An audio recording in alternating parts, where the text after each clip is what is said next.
made your point. You have made your point. Now, Asauddin Owaisi, please. शुक्रिया chairman साहब, आपने मुझे बोलने का मौका दिया। मैं इस तहरीक अदम एतमाद की तायद में खड़ा हूं जिसको टीआरएस पार्टी और हमारी पार्टी ने दिया, जिसको स्पीकर साहब ने कबूल किया। सर, मैं 11 पॉइंट आपके सामने रखूंगा जो मैं बताने की कोशिश करूंगा कि क्यों हम इस तहरीक अदम एतमाद की तायद में और मोदी हुकूमत की मुखालिफत में खड़े हैं। सर, हालिया दिनों में हमारे मुल्क में ट्रेन में एक वर्दीपोश दहशतगर्द ने अपने सीनियर मीना साहब का कत्ल करने के बाद ट्रेन के कंपार्टमेंट में जाकर नाम पूछकर, चेहरे पर दाढ़ी देखकर, कपड़े देखकर उनको कत्ल कर दिया और उसके बाद उसने कहा कि इस देश में रहना है तो मोदी को वोट देना पड़ेगा।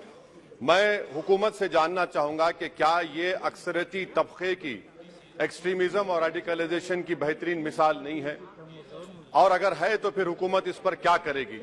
सर, हमारे आइन में, संविधान में लिबर्टी ऑफ कॉन्शियस को लिखा गया, तमहीद में, यानी जमीर की आजादी का जिक्र किया गया है।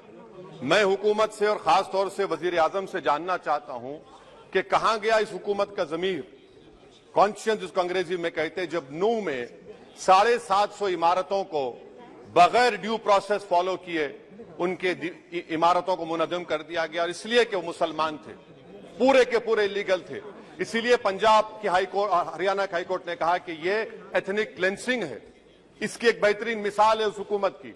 तीसरी है कि इस मुल्क में एक नफरत का माहौल, बल्कि एक आतिश को पैदा कर दिया गया, मुसलमानों के खिलाफ नफरत का माहौल।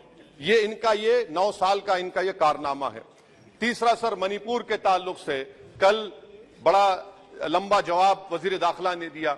सर, आसाम राइफल के ऊपर केस बुक हो जाता है, एफआईआर हो जाता है। क्या हो रहा है वहां पर? कहां गया आपका कॉन्शियस, कहां गया आपका जमीर, जब वहां की महिलाओं की अस्मत रेजी की जा रही है? और आप मुख्यमंत्री को नहीं हटाना चाहते इसलिए क्योंकि वो कोऑपरेट कर रहा है।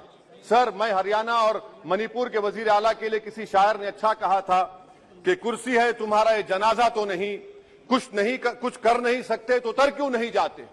आखिर कहां गया? उन ताबूतों में खो गया कि आपका कॉन्शियस, आपका जमीर, जहां पर 50,000 लोग बेघर हो गए, यानी 6 लाख हथियारों को लूटा जा रहा है। आखिर कौन सा आप इंचार्ज वहां पर है? सर, चौथा पॉइंट, हिजाब को एक मसला बना दिया गया और मुस्लिम बच्चों को तालीम से महरूम कर दिया गया। क्या ये आपका लिबर्टी ऑफ कॉन्शियंस है? कहां गया आपका जमीर? सर, अभी आपने फाइनेंस मिनिस्टर साहबा ने कहा, यहां पर डीएमके के मोहतरमा कनीमोजी ने महाभारत के द्रौपदी का जिक्र किया। मैं ये पूछना चाहता हूं, बिल्किस बानो इस देश की बेटी है या नहीं? जिस बिल्किस बानो को 11 लोगों ने रेप किया, प्रेग्नेंट थी, उसकी मां का रेप किया, उसकी बेटी को कत्ल कर दिया, उसकी मां का कत्ल कर दिया, आपने कातिलों को रिहा कर दिया। ये आपका कॉन्शियंस है? ये आपका कॉन्शियंस है?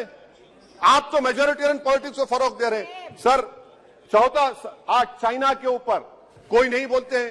प्रधानमंत्री मोदी ने उस वक्त 2013 में जब प्रधानमंत्री नहीं थे, कहा था कि समस्या बॉर्डर पर नहीं, दिल्ली में है।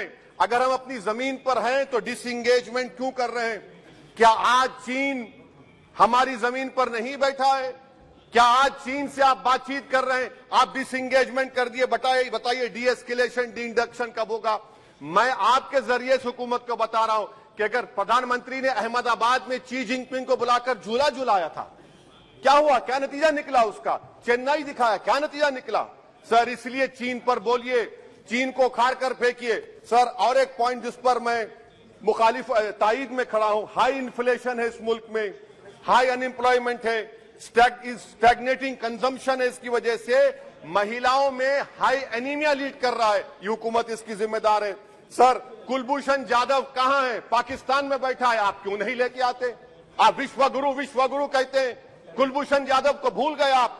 कतर में 8 नेवी ऑफिसर 1 साल से जेल में हैं, आप नहीं ला सके उनको।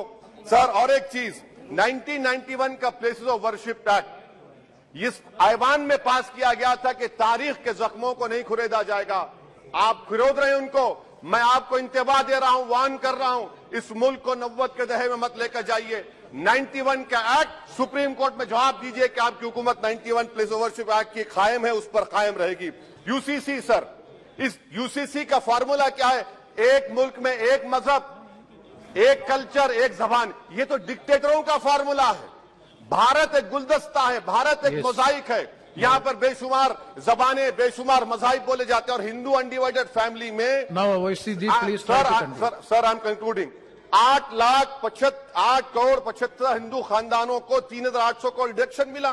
इसके बारे में आप क्या कहेंगे सर? और मैं कंक्लूड करने से पहले आपको बताना चाह रहा हूं कि माइनॉरिटी वेलफेयर का बजट 40% कम कर दिया गया। पढ़ो प्रदेश, प्री मैट्रिक स्कॉलरशिप कम कर दी गई, मौलाना आजाद फाउंडेशन खत्म कर दिया गया फेलोशिप, और इसकी वजह से 1,80,000 मुसलमान हायर एजुकेशन में गायब हो चुके हैं। सर, मैं इख्तिताम में कह रहा हूं कि पसमानदा मुसलमान से प्रधानमंत्री को बड़ी मोहब्बत है। ये कौन सी आपकी मोहब्बत है पसमानदा, जो आपका एक मुसलमान मिनिस्टर नहीं है वहां पर?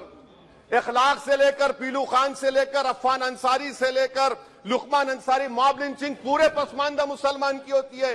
पावरलूम बंद है अंसारियों के, कुरैश बरादरी का कारोबार बंद किया जाता है। स्पीकर सर, मैं कंक्लूजन में अभी कल हमारे होम मिनिस्टर ने कहा था क्विट इंडिया। अगर इनको मालूम हो जाए कि क्विट इंडिया का नारा एक मुसलमान ने दिया था तो वो भी नहीं बोलेंगे। वो नहीं मालूम था उनको। उसका मैं कंक्लूड कर रहा हूं, उसका नाम यूसुफ मेहर अली था सर। यूसुफ मेहर अली ने क्विट इंडिया का नारा बनाया, जिसको महात्मा गांधी ने सारे देश में एक पैगाम किया। मैं कंक्लूड कर रहा हूं सर, इस देश में अगर आज क्विट इंडिया करना है तो कहना पड़ेगा चाइना क्विट इंडिया। जो गौ रक्षक है, जिसका नाम मोनू है, वो आपके लिए मोनू डार्लिंग बन गया है, उसको कहिए क्विट इंडिया। सर, जो लोग तुष्टीकरण की राजनीति आप कर रहे हैं, आप हिंदू अक्सरियती लोगों में हथियार बांट रहे हैं, ये आप देश के लिए खतरा पैदा कर रहे हैं। Now, तो please, sir, I am concluding. इसीलिए हम आपसे अपील कर रहे हैं कि हुकूमत से कह रहे हैं कि आप जो सियासत कर रहे हैं इससे नुकसान देश को होगा। प्रधानमंत्री जब खड़े होकर जवाब देंगे, हम उनसे पूछना चाह रहे हैं, पॉइंटेड क्वेश्चन है, क्या देश बड़ा है या हिंदुत्व गोलवालकर की आइडियोलॉजी बड़ी है? मैं इस तहरीक अदम एतमाद की तायद में खड़ा हूं और हुकूमत की मुखालिफत में। सर, एक आधा मिनट सर, दो लोग, दो महाज है इस मुल्क में, एक चौकीदार है, एक दुकानदार है। एक चौकीदार है, एक दुकानदार है। जब जुल्म हम पे होता कोई मुंह नहीं खोलते। यूएपीए का कानून अमित शाह ने लाया, इन दुकानदारों ने तायद की। आज उस यूएपीए का कानून में 83 साल का बुढ़ा सिपर, खत्म करो, सिपर नहीं होने से मर गया। आखिर कब तक दुकानदार और चौकीदार हमारी लाशों पर सियासत? सर, हम कंक्लूडिंग, कब तक सियासत करेंगे? अगर आप जुल्म के खिलाफ आवाज नहीं उठाएंगे तो आपकी दुकानदारी नहीं चलेगी, चौकीदार को धन्यवाद श्री तीसरा प्रिंस महाज करेगा। शुक्रिया सर।